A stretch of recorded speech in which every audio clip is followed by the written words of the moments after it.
NTV time, जनता की बात जनता के साथ। चाकू की नोक पर घर के मालिक को बंधक बनाकर बदमाशों ने डकैती की वारदात को अंजाम दिया। इंदौर की चंदन नगर थाना क्षेत्र में कल देर रात करीब 1 दर्जन हथियारबंद बदमाशों ने घर में घुसकर किसान और उसके कर्मचारियों से मारपीट की व चाकू की नोक पर डकैती की वारदात को अंजाम दिया। बदमाशों ने लोहे की रॉड से अलमारी का लॉक तोड़ा और 1 लाख नकदी, सोने की 2 चेन के अलावा 3 मोबाइल भी ले गए। पुलिस के अनुसार नावदा पंत में मोतीलाल वाधवानी का घर है। यहाँ कल रात करीब 1:30 बजे 1 दर्जन बदमाश हथियारों से लेस होकर घुसे थे। उन्होंने कर्मचारी कमल, रोहित और एक अन्य के हाथ पैर बांधे और उनके गले से चांदी की चेन निकाल ली।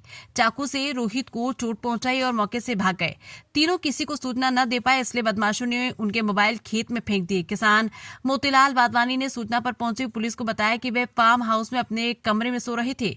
रात 1:30 बजे 6 व्यक्ति कमरे में घुसे। उनके हाथों में टामी, कटर और चाकू थे। मुझसे पैसे, सोने चांदी का पूछा। मना करने पर उन्होंने टामी, लात, घूंसों से पीटा, जिससे मेरे सीने, दाहिने कंधे के नीचे, दाहिने आंख, माथे और होंठ पर चोट आई है। मेरे सर पर चाकू रखकर धमकी दी कि हमारा चेहरा देखने की कोशिश मत करना वरना जान से मार देंगे। इसके बाद बदमाशों ने हाथ, पैर और मुंह कपड़े से बांध दिए।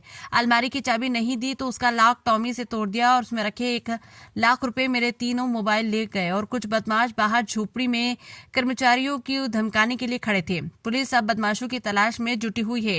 इंदौर से हार्दिक प्रजापति की रिपोर्ट। नावदापंत में डकैती की घटना हुई है, कौन है? एक चंदननगर थाने के अंतर्गत ये मामला है और इसमें ये चंदननगर थाने के अंतर्गत मामला है। नावदापंत गांव है जिसमें कि एक जो मोतीलाल वाधवानी जो कि अपने खेत में मकान बनाकर रहते हैं और वहीं पर रहते थे। वो रात्रि में लगभग 1 से 2 बजे के बीच में अज्ञात 8 से 10 नकाबपोश व्यक्ति आए और उनके द्वारा चाकू और टॉमी उनके हाथ में थे और उनको धमकाकर उनसे 1 लाख रुपए जो कैश रखे हुए थे उनकी अलमारी में वो ले लिए और इसके अलावा कुछ चांदी के कुछ आइटम थे वो ले लिए। कुल मिलाकर ये 8 से 10 लोग थे। इसमें फिलहाल मुकदमा कायम किया जाकर चंदननगर में इसकी इन्वेस्टिगेशन की जा रही है। आरोपियों को आइडेंटिफाइड करने की कोशिश की जा रही है।